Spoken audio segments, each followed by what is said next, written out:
This is Blake Levine, and today I want to talk about bipolar disorder and facing frustration. So for many of us, when we have our own business, we can start to feel upset and frustrated. We may be wondering why it's not going as well as we hoped. We may feel disappointed and even really dejected. And I've learned in my own life, I've had several different types of businesses, and when it isn't working, you start to get really upset and angry and sometimes confused, wondering, do you even keep trying?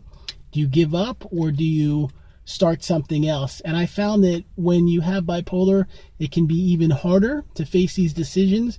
You may feel like you've worked very long to build yourself up, and as things are starting to change or not working, you may feel like it's all your fault.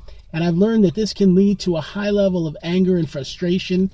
You can be mad at your children, or if you're in a relationship with the person you love. And I found that this is the wrong answer. Oftentimes it's important to rethink what you're doing and say, you know what? Why isn't it working? Could it be that the economy's in a slump? Is it that the product I'm offering needs to change? Is it time to do something different? And I encourage people I work with to take some time to rethink their life. Maybe they go and take a day or two to be somewhere where they can think about what they want and what's next. And often the hardest part of dealing with the frustration is that you have to figure out what's going to work. And in parts of life, it's sometimes hard to find anything that's going to work. And that can be really the most frustrating for some of us.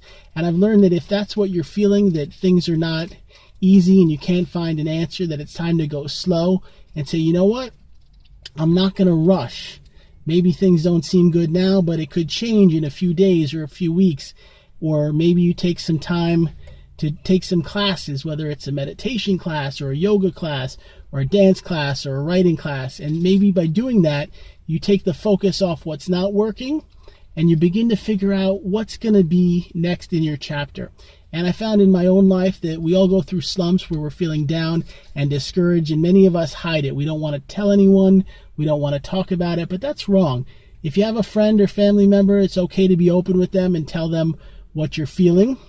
If you have a coach or a therapist, you should talk to them.